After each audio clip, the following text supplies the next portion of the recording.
It's 6 o'clock. So I guess it is time to get going. I usually like to give everyone a minute or two to get settled in. Usually the rush from the end of day meeting to get into Zoom at one way or another. But let's get started. As people come on in, we'll kind of kick it off with a good evening to everyone. Thank you for joining us for tonight's edition of TPMA Talk, our March edition. Tonight we're going to be talking about building skills to overcome and learn from failure, the art of decision making, and the infinite game versus the finite game. Tonight's event's going to be a little different. We're not going to have a slideshow. There are a few slides I will be sharing, but it's more of an open forum. So we're going to have an interactive session, and I'll kind of expand on that in a moment. But first, we have to call it our sponsors. We have to say thank you to our sponsors who, without them, we wouldn't have the support that we need to run many of our programs, including our in-person events, which we hope to be getting back to very soon. So a big thank you to all of our sponsors for their continued support in our goal to expand the Toronto product community and help the Toronto product management profession, the GTA, the community that's actually kind of spread from Toronto and the GTA to a little bit more broadly over the pandemic. But thank you to our sponsors for helping us grow our community. As I said, we're going to have a very interactive event today. So if you're not familiar with Slido, we're going to use that. It's a really easy platform. If you have your phone handy, just point it at the QR code. It'll take you directly to the site. You can enter in questions there. You can upvote questions that you want to ask. Of course, if you want to ask them, we'd love to hear you ask them in your own voice. Just throw your hand up. We'll unmute you.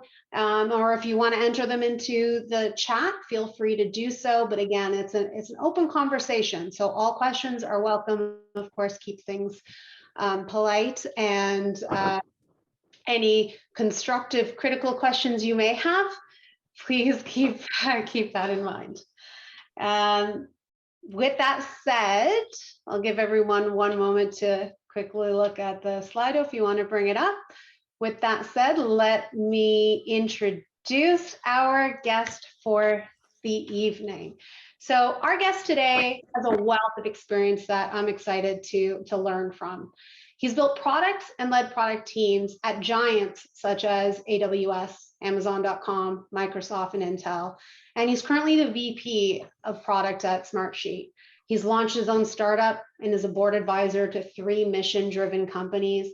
He's a mentor, coach, and an adjunct professor at University of Washington. Please join me in welcoming our guest, Nitin T Bhat. Hi, good evening to everyone, and good afternoon to folks on the West Coast and to everyone listening. It's such a pleasure and honor to be here. I'm excited to talk about this, multiple topics of finite versus infinite mindset, how to build resilience, how to learn from failures.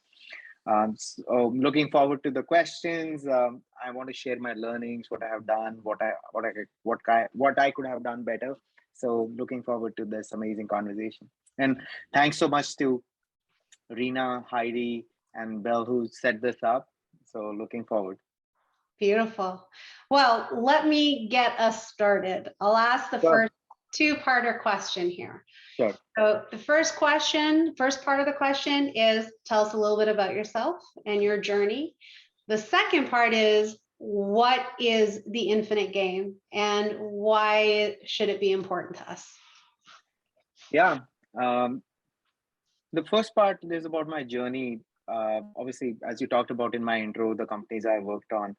But if I look at the long term, the macro level of my journey, I started off in engineering. My undergrad was in computer science. And then I spent a lot of time early in my career as a developer, dev manager, and then moved into product management per se, almost 16 years back. The biggest the biggest piece of learning for me was getting exposed to this mindset of learn it all versus know it all. The problems of today which exist are not one dimensional. So the problems what you are dealing with, whether you're a product manager, whether you're a marketing professional, whether you're into recruiting, whether you're a all up salesperson, a lot of these problems are interconnected. The ability for you to look at the problem from multiple perspectives and come to the most optimal solution requires you to be more broader in your skills and have depth in certain areas. So I think that has been the biggest learning for me, that you not only have to be a jack of all trades, you have to be master of some. So I think that's what I would say. That's where the balance piece is. And number three is always approach problems with humility. That whatever success you had in the past, there is no guarantee the habits, the things which have gotten you success are going to get you success in the future. So that is part one of my journey and my experiences from big companies to my own startup. I will talk about that as well. How I started my company, how I failed in raising money for my seed round, and then working in Smartsheet. So I'll talk about that experience. The second part of the question, I want to share a very important concept with all of you. The concept is this finite versus infinite games, or finite versus infinite mindset. Think about finite games as this is played for the purpose of winning.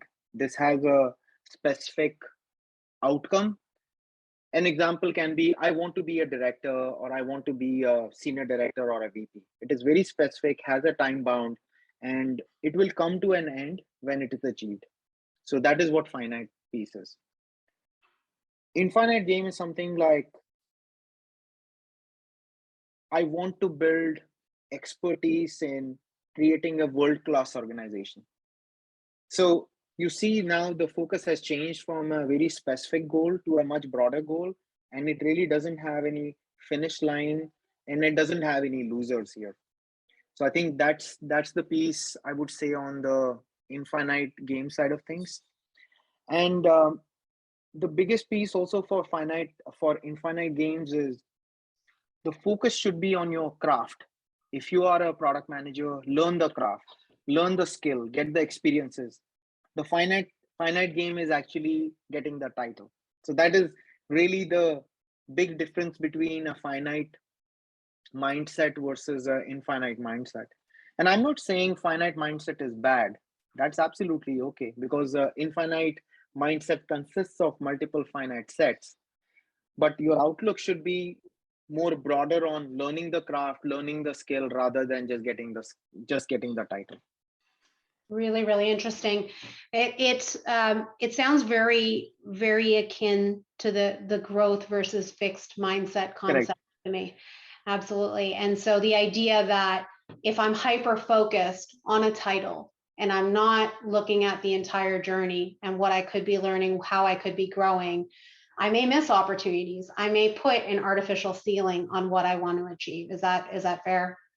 Absolutely. And you will be surprised. That's a very good way of putting it, Reina, that when you create this fixed kind of a mindset, you're even allowing your journey to be fixed. The moment I say I want to be a director, that is good for a short term goal, but that is not a career goal you should have. Your career goal, if you look at it from an infinite mindset, is learning the craft, learning what the business is, and having something more mission driven and aspirational rather than just a title or a raise or a very specific objective. Because the moment you're done with the objective, it's gone. Then you will try to chase the next one, right? So instead of focusing on achievement, focusing on expansion, how do I grow? How do I build? How do I improve myself? Um, Absolutely. if we look at your experience, are there opportunities that you think you would have missed if you were playing more of a finite game than an infinite game? Or even looking back, are there opportunities that you did miss by having a different mindset initially? And absolutely, I will absolutely be candid and share this here, because this platform is all about sharing and being candid with you. So if I look at my career journey, for a long period of time I spent at Amazon, Microsoft, Intel. I was really focused on, you know, hey, these short-term goals, that hey, I want to get to this, and this is a really I was a very ambitious person. I'm still an ambitious person, but sometimes very short-sighted. This flip happened in my head almost 6 7 years back, where I realized as a product manager I had a lot of expertise in technology and product management, but I didn't have a lot of expertise in adjacent areas. So if I had stayed in my, if I had stayed in that mindset of finite games, I would have never picked up merger and acquisition skills. So 2 3 years back, I actually led one of the biggest acquisition of my company's history, a 3 digit $1 million acquisition. If I had not picked up areas and gone beyond the finite mindset, I would not have been able to do that. Or learning about crafting an overall product strategy for a company, or building models for how do you create price, package, bundle, which were adjacent areas, or also things like go to market strategy or improving sales motion for monetizing something better. If I had not, if I had still continued with that finite games mindset, I would not have been able to build those skills. That is number one. Number two is, I see with a lot of people who are starting their careers and who are tenures is, you know, less than 5 years. They're very focused on titles, and sometimes I think that is also a pattern of finite mindset. Because if you do good work, if you build your craft, the title will come, the raise is going to come. And I'm not saying don't advocate for yourself. Absolutely, you should always advocate for yourself, but don't let that be the primary goal. Make the primary goal about learning, building, and being better than what you were yesterday. And the third one is, the focus always has to be that you're living for today, you're driving execution for today, while having a pragmatic view of where you want to be 5 years and 10 years from now. And I'll give you a very specific example. From a infinite mindset perspective, my goal is, um, my personal goal is, I want to have deep expertise in building and running a world class company.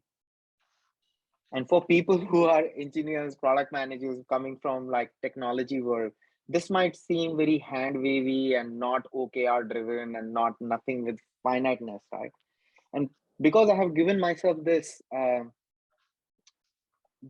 spectrum that I can take it where I want to be. When I say world class, this can be $10 billion, this can be $100 billion. I've not really set artificial limits to it, and that's what helps me grow in my mindset. Today, if I'm in a company where it's a $12 billion market cap, tomorrow it can be $1 trillion market cap, right? So I think that's really, you're playing with this concept and this terminology. I think it's all so extremely important, especially in our profession, which is constantly evolving and transforming. I mean, Yeah. we if we look at just even within the role of product management, as a product manager, the diversity of what the role means organization to organization, the diversity of what that role means between this year and 5 years ago, 10 years ago, and what it will mean a year from now, 2 years from now, et cetera. If we stay too focused on Yeah. one construct, I think we lose out on the opportunity to grow and change and adapt. And so I think it's very interesting. I do want to take a moment and just remind everyone, please feel free to throw your hand up if you have a question, or throw it on Slido, throw it on the chat. One question that came in is, will the call be recorded or available later? It will, on the TPMA website. We do have a question. How does one keep himself motivated for infinite mindset? That's a great question. There are, before we get into how you get into, how do you get there, there are certain things. I will tell you about my journey, how it helped me build that kind of a mindset. Uh, the first one is having having courage to go into uncharted territory. I'll give you a specific example. So I was working a lot in the cloud and the AI space till my own startup. So I had worked in Azure cloud. I was working in the compute team. I had worked in AWS identity. I had worked in my own startup, which was on computer vision AI. Lot of work in really, AI, deep systems, distributed systems. And when the opportunity came to work in Smartsheet, which was a SaaS company, and I had never worked in a SaaS company before, it was a good moment as well as it was a scary moment that, hey, I have never done this before. How am I going to be successful?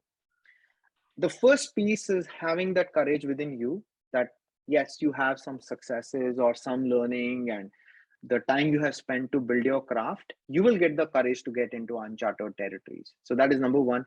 That confidence and the time I had spent to hone my craft, that really helped me get into Smartsheet and become, whatever success I had gotten here because of that.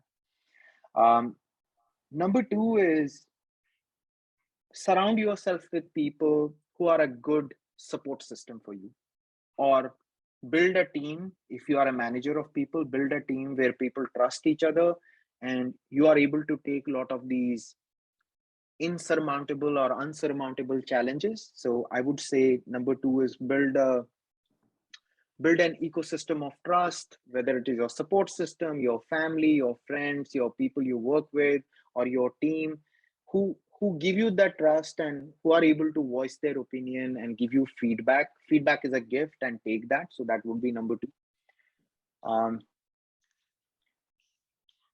Number three is have a purpose to yourself, have a purpose or a mission. And that's where also it gets to this finite goals versus infinite goal. The ability for you to have an impact, ability for you to influence or create value, that is the third core thing I would say. That rather than just be centric on, oh, this is that, yes, I have to help move a particular goal, think about also that what is the kind of impact, positive impact you can create for your company, your mission, whatever you are doing. And the fourth one is um, have have a sense of flexibility and fungibility in you. What I mean by that is you might be a product manager, but you might have to do some analysis for your uh, cohort, right? So that might be a job of someone in growth or sales. Pick that up. It's okay. Learn that skill, because that again will, the problems of today are not one dimensional. The more time you get to learn a skill on SQL or adjacent areas, that will really help you get this confidence of playing this infinite game. So to recap, build a build courage within you, that, and that will also lead me to the topic of failure, which we'll discuss very quickly. So have courage to get into uncharted waters, build an ecosystem of people who can help you build trust with each other, have some mission or a purpose for yourself, and number fourth was, yeah, you can be fungible. Yeah. Fantastic. I see we have another question. I was going to build on that, but I'm going to, Joey's had his hands up, so I will unmute you. There you go, Joey. Awesome, thanks. Yeah, so thanks for the comments so far. My question is kind of like, as a PM who doesn't have a tech background, I feel like I'm learning all the time, which is awesome. But it feels like I'll never be an expert at everything, and I don't think it can be. I think it takes multiple lifetimes to be that. But Sure. I'm in this place now where, like, because I'm always learning, there's never an end to learning. Like, how do you know whether or not to make the jump to another company, right? Like that's like, what are the things you kind of think of? Yeah, that's a great question, Joey. Life is too short. You have one life. I think, especially after COVID, I think all of us, or most of us, or some of us, have realized that this, this life is finite, and you have limited amount of time to do amazing work.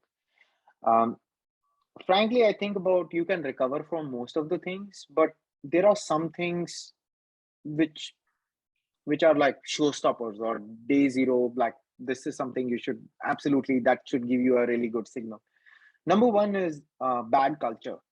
When I say the company or the place where you exist, you're working, that doesn't have a culture of collaboration, doesn't have a culture of camaraderie, you don't feel that mission that you are doing, contributing to something bigger, how your work is getting valued. I think that is the first thing I would say, that if you are in an environment which is on bad culture, that is a good sign for you to leave. It's one life. Even if you may not get the most amazing job, it's okay. You can try something new. And life will give you a lot of chances. Just looking at my experiences over the last 15, 20 years, you will get multiple chances. It's never about one job. So that is one. Number two is um, the people you're working for. I think that's a very important factor. Do they believe in you? Are they giving you opportunities? And are you really getting to do a mix of inspiring work plus execution work? Is it just not, just move? You are just uh, a spoke in a big wheel. You're just moving things along, and you're not really making a difference. So that would be number two. That avoid bad culture and bad supervisors or managers. I think that would be the two biggest things. The third one, a lot of people say, hey, I don't like uninspiring work. And frankly, it's up to you. You may actually convert something very uninspiring to inspiring, and that is also your secret or superpower. There are a lot of times in my life and in my career where I picked up the most uncoolest area or not the hottest area or something really deep within the stack, and I made it really good because I was very interested in it, and I looked at those from a very interesting data patterns and helped rest of the company understand why this was important. So I think those are the three things I would say, Joey. Bad culture, bad manager, and having that ability, if you can convert something which you feel is uninspiring to inspiring, if you're able to do that, stay. If you're not able to do it, then try to find your mission. Life is too short. That's what I would say. A lot of times people say, oh, jumping around from job to job is a bad sign. It is subjective. Obviously, it depends on what, try to have like a tenure of at least 2 3 years. But if you're in a bad place, don't be there. It's okay. There are a lot of companies you're hiring. There are a lot of amazing people in this world. Just because you are in one place, and unless there is some situation, I would say, make that call and bet on yourself. Have that confidence in yourself that you will work hard and turn things around. That's what I would say.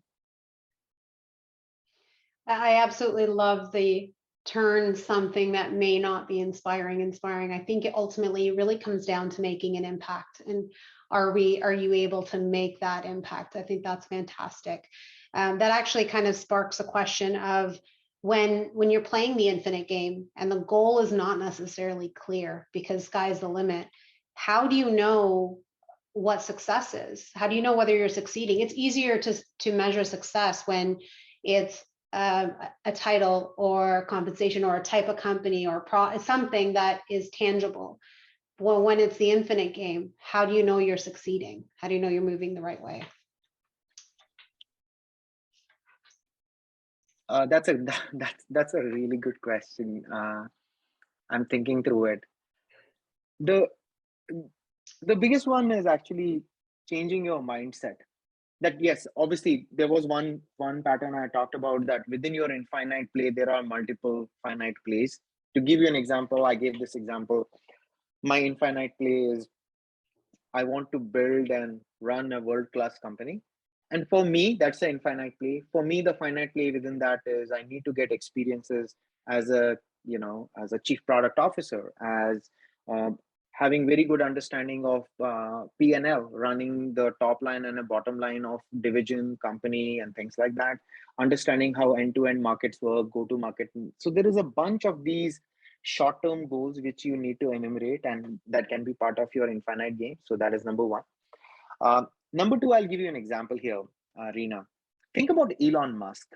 Elon Musk I think in 2001 already, I think he was part of the PayPal mafia. Should not use the word mafia. PayPal cohort of people who were super successful. Look what Elon Musk is doing. He's built a company. He's built SpaceX. He has built Tesla Motors. He has built Boring Company. He has built OpenAI. What do you think his end game is? Does he want to be the biggest, the richest, biggest planet person on the planet with $1 trillion? Uh, that's not his goal. Is his goal to get humanity to Mars? I think so.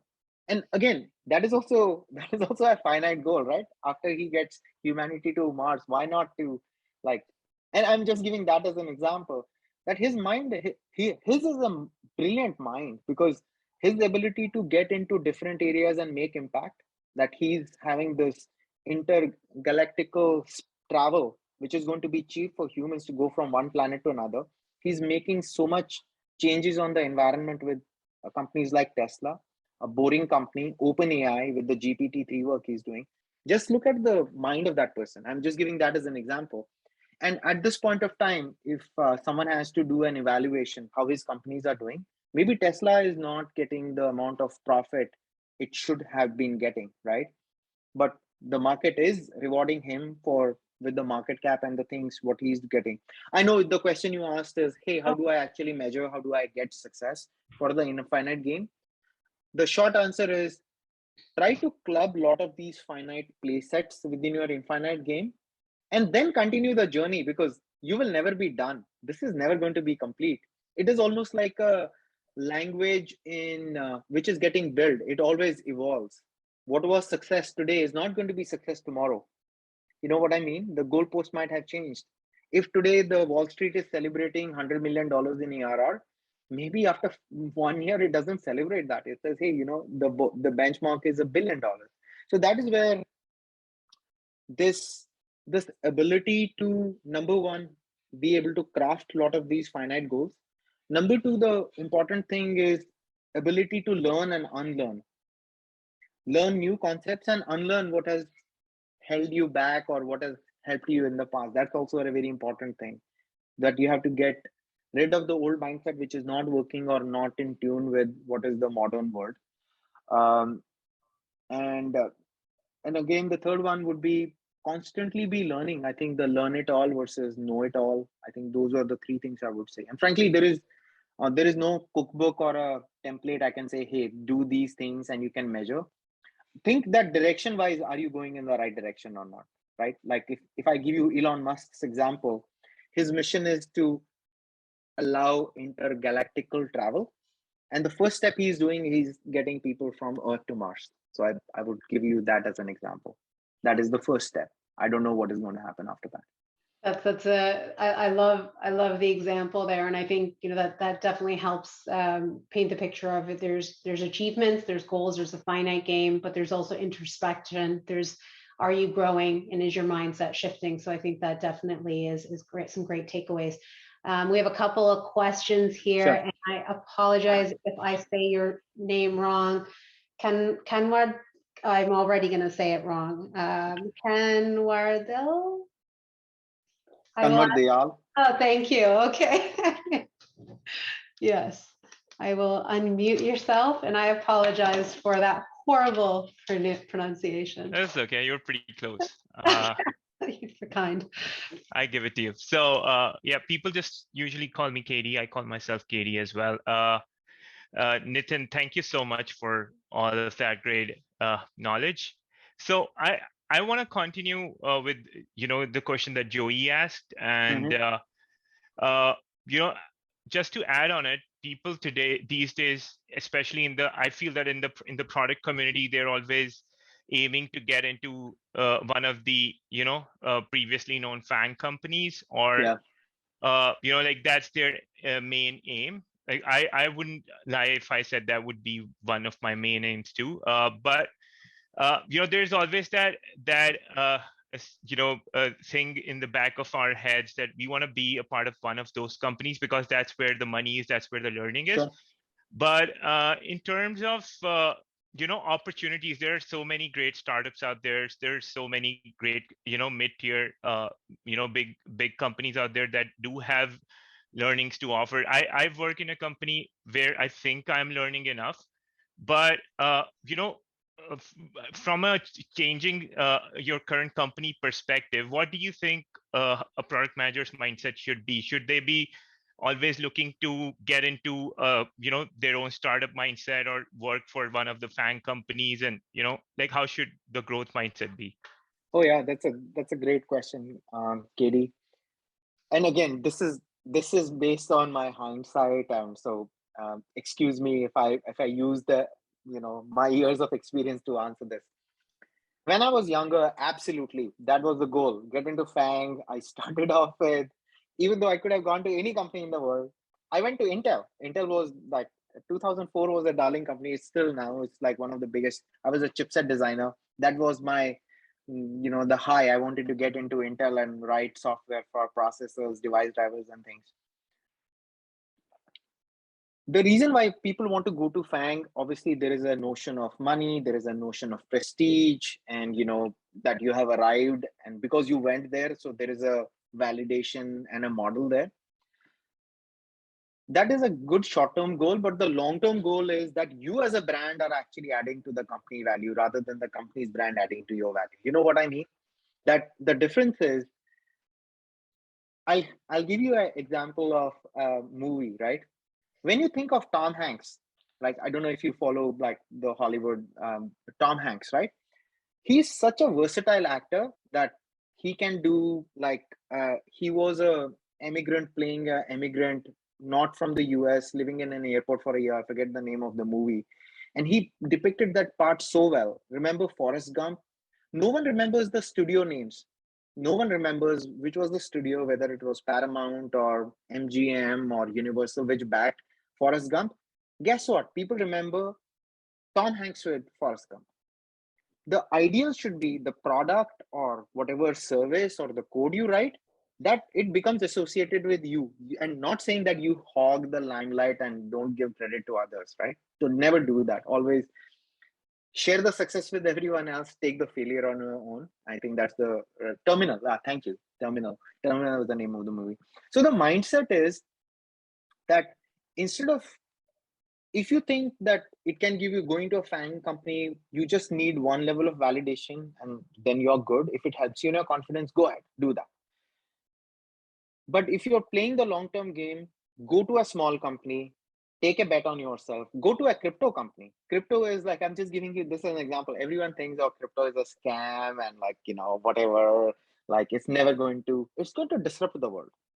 Crypto, and I'm not endorsing, you should consider financial decisions based on your own choice. So this is not a financial advice. I'm just saying crypto as a new science or a new way of thinking or new financial instrument that is going to disrupt the world.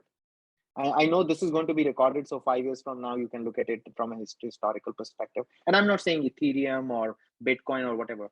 This whole model of that you have a big ledger on which all the transactions are going to be recorded, that is where history is getting made. I'm not in crypto right now. I'm not saying I'm going to go there, but that's one example I can give you is go in a place where the denominator is the same for everyone. Whether someone is coming from 15 years from Goldman Sachs and you coming in from a SaaS company, both of you are on the, on the foundation of that business when that is getting built. That will give a lot of chance to you and increase your bets of success as going to an area like, which is like building GPUs in NVIDIA. NVIDIA is already ahead. If you go to a company, maybe it will take time to catch up to NVIDIA. So that is one short way, that go to an area, an emerging area where you can, a lot of these skills on data analysis, math, communication skills, these are basics, and you can learn a vertical very soon. So to answer your question again in a short way, if it helps you take the validation, one validation is good enough. You don't need 4. You don't need to work at all the FANG companies. Don't waste your time. One is good enough. Number 2, if you can afford skipping that part and directly going to the meet and building some amazing experiences where you can be known as the Tom Hanks of that particular product, take a bet on that. The worst thing is you can fail, and if you embrace failure, that you learn from it and not be scared of it, you will do amazing things in life. And one person I am very influenced by is Steve Jobs. Steve Jobs, look, he was actually fired from Apple. I don't know if you are people on the call or readers of trivia. He was actually fired from Apple. He created his own Pixar, and Pixar actually then got Apple when it was almost on the dying like dying moments. There was also history. Dell, the founder of Dell Computers, Michael Dell, actually said, sell off the company and, you will give some revenue back to some money back to your stakeholders. Apple is a $2 trillion market cap company now, 7 times bigger than Dell Computers. And I think that's what my, long answer to what you're really trying to say, that these kind of things are going to take years. Like if I look at my journey, I want to build that company. I'm not even anywhere near it. It might take me 5, 10, 15, 20 years. I'm willing to take that back. I'm willing to be failing. The easiest thing for me could have been just stay at Microsoft and just grow through the ranks, or stay at Amazon and grow through the ranks. And for me, I didn't want to do that. For me, the curiosity and building my skills was a more important thing. Hope that answered your question. I gave you a long monologue of what yeah, okay, cool. Oh, there's so much that I would love to build on in that, Nitin. I think there's so many great tips that just speaks to your experience and what you've learned. We do have a question from Dimitri, but before Dimitri, I get to your question, I want to build on one of your points there around failure, because I think that's a key part of what we wanted to examine Yep. today. So what do you feel you've learned from failure that would have been harder to learn from success, or almost maybe even not possible to learn from success? Okay, what is not, so if I had to paraphrase your question, you're saying, how can you learn better from failure than from success? In your own personal experience, absolutely. Yeah.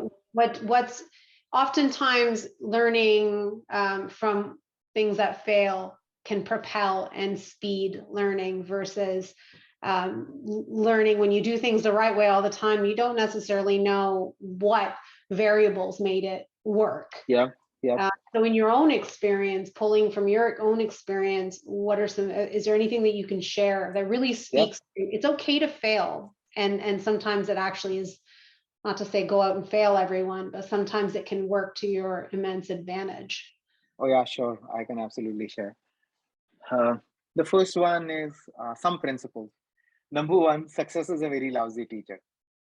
So failure will teach you more things than success will ever teach you. So that is principle number one. Principle number two is the more time you spend in your career, the bigger the failure is going to be, the bigger the impact, the bigger the consequences. So you have to have that resilience or courage and moral conviction that things are going to go wrong. It's the Murphy's law, right? It's not, you are super lucky if all the releases or all the products or all the things you do are always going to click. So there is a law of averages which catches up as, so that is principle number two. Principle number three is forget the failure, but don't forget the lesson.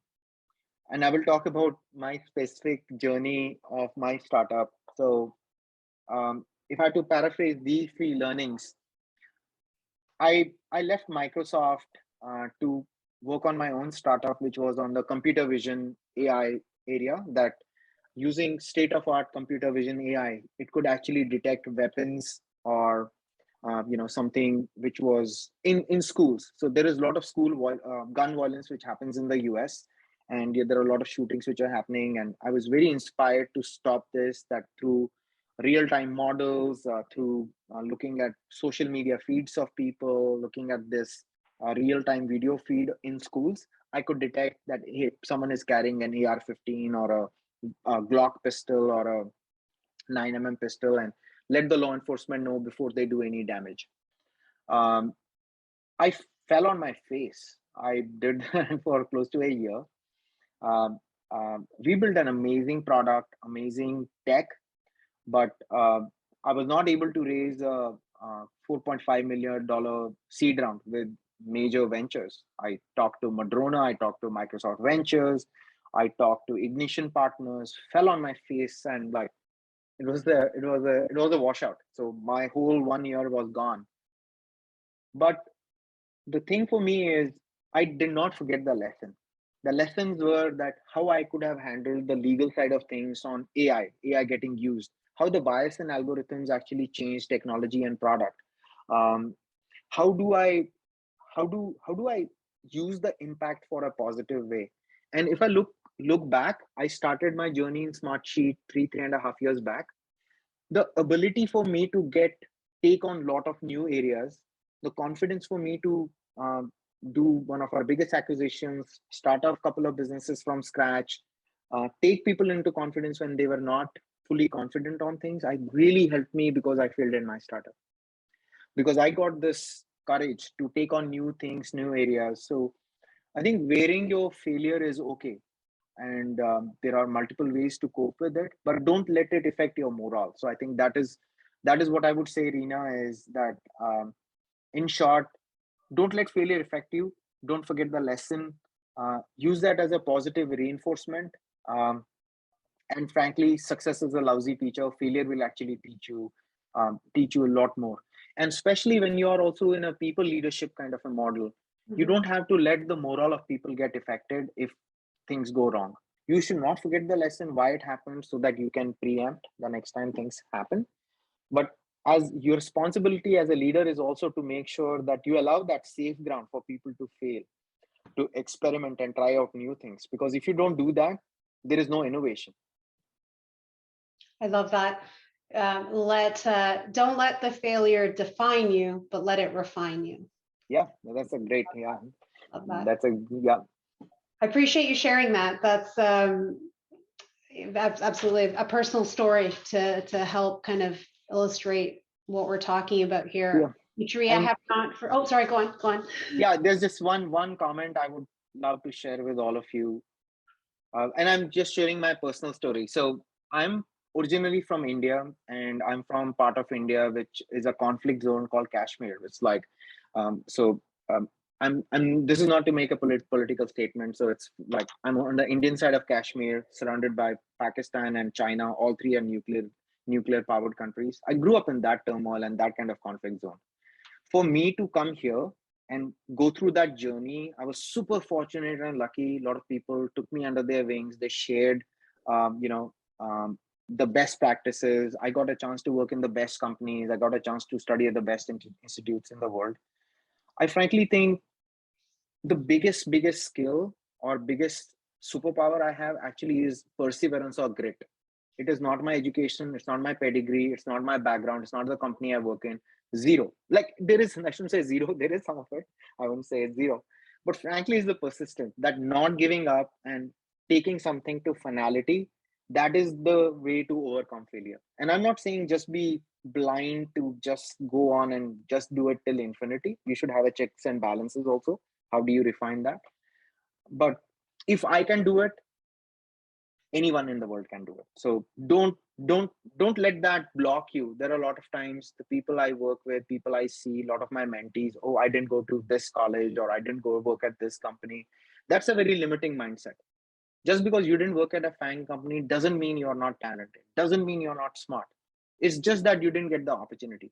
When that opportunity is knocking at your door, you should be embracing it, and you should be killing that. Like killing it as in, I mean, in a good way, in a positive way. I'm not a supporter of violence, especially, yeah, I hope you get the connotation there. Yeah. Fantastic. I think the last part, especially what you spoke to, there's a tendency to compare ourselves to others as well. And not only do our failures perhaps overdefine us, but or our perceived lack of accomplishments, or where others are versus where we are. But that resiliency and standing back up and being proud of your accomplishments, I think, and where you're at in your own journey and story, absolutely are very, very important. I don't want to lose track of Dimitri's question, and I do want to remind everyone, I took the Slido presentation down so we could kind of see everyone's faces a bit better. If you do have a question, throw your hand up, put it in chat. Let's keep the dialogue going. Dimitri has a question here for Nitin. In your experience, what impacts delivery the most, both positive and negative? I couldn't hear you completely, Reena. Could you please repeat that? In your experience, what impacts delivery the most, both positive and negative? Dimitri, could you explain this some more? I couldn't follow this question completely.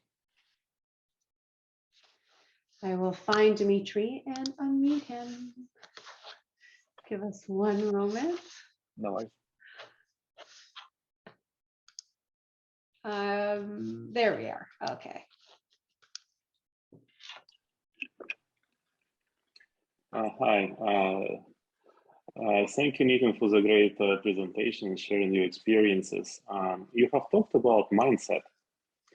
And in that context, if you're working in a team, usually product manager is one of the leaders of the team. In your experience, what would be the impact related to mindset, both positive and negative, on delivering a product or a project? I see. There are two ways of, I'll dissect the two pieces. As a manager, you always have to be kind, but don't shy away from hard conversations.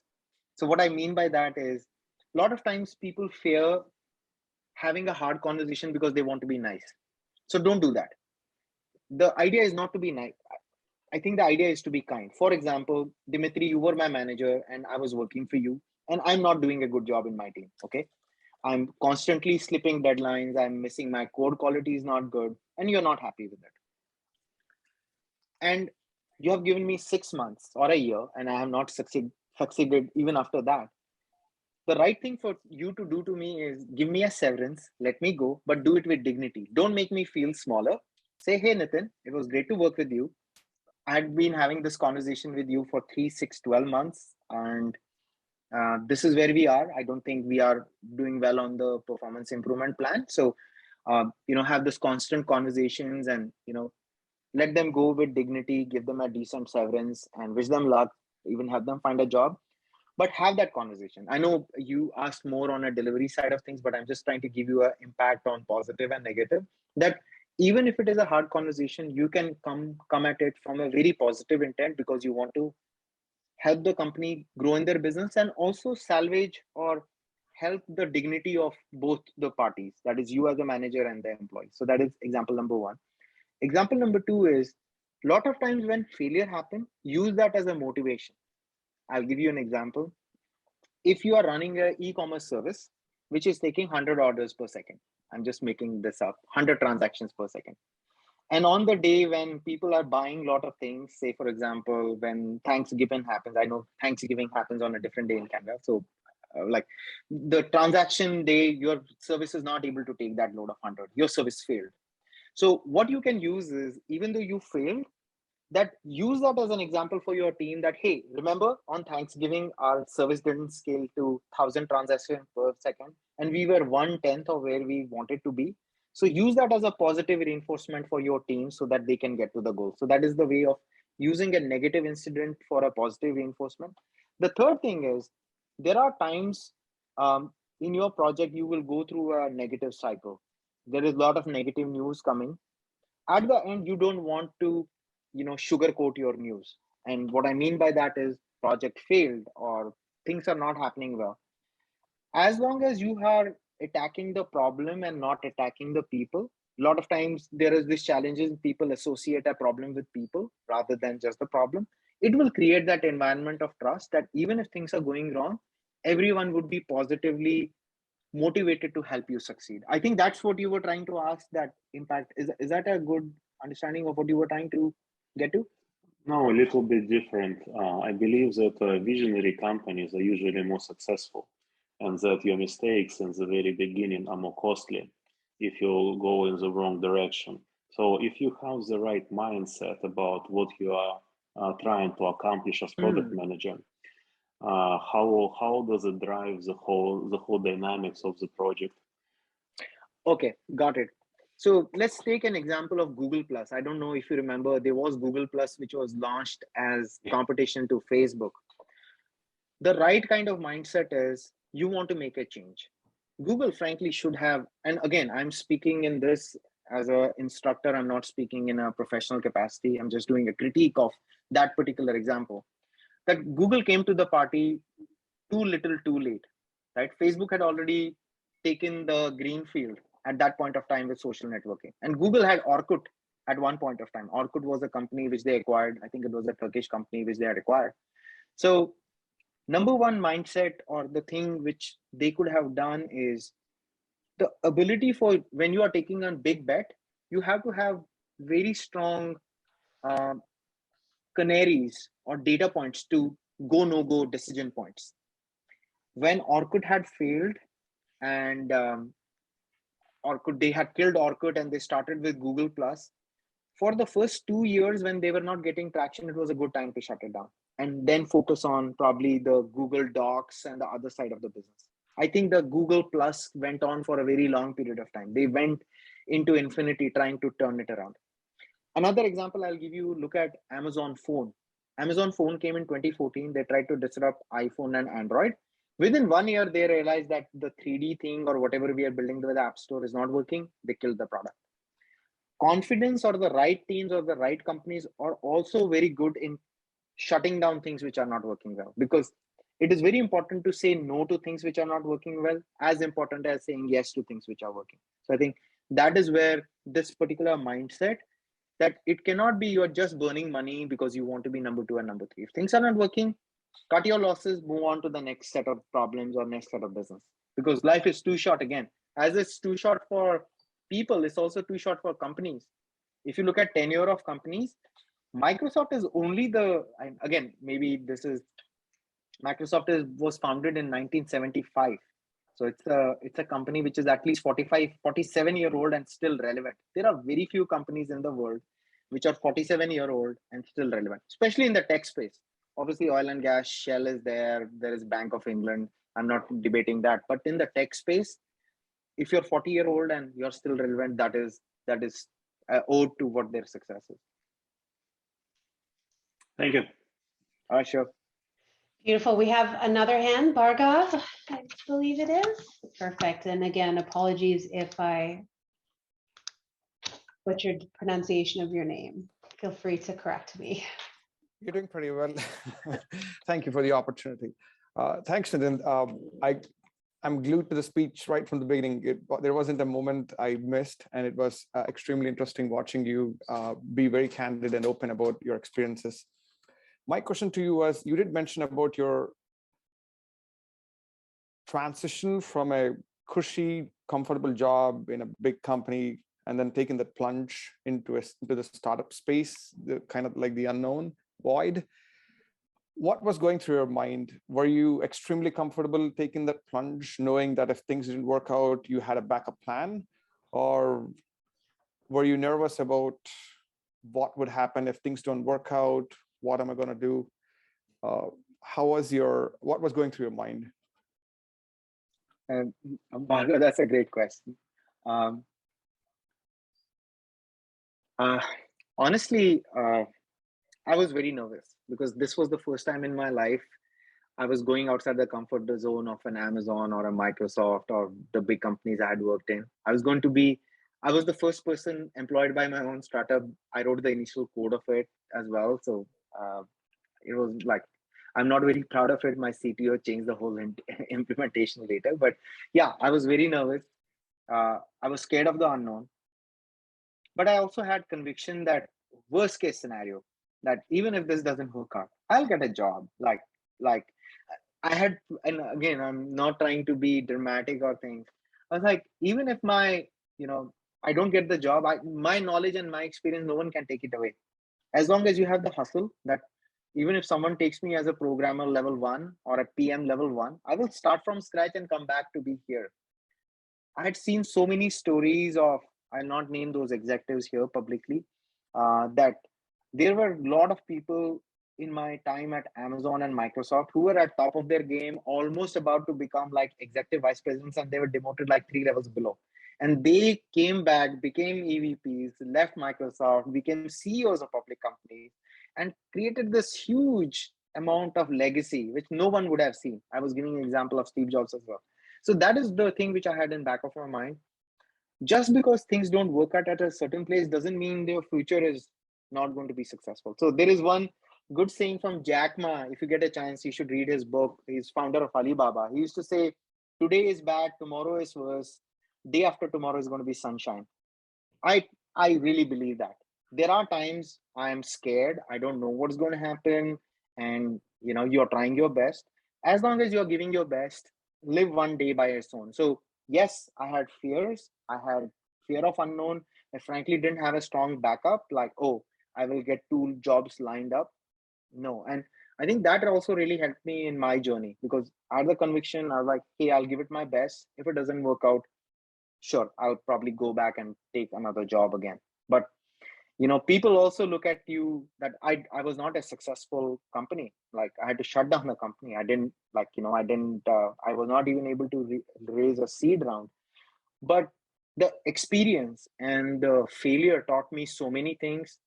A successful company would not have taught me that. So I think no MBA, even though I have an MBA, like, what I mean is no formal studies or case studies would have helped me prepare. I think it gave me wings and courage, which it would not have given me. So what I would say is, everyone's situation is different.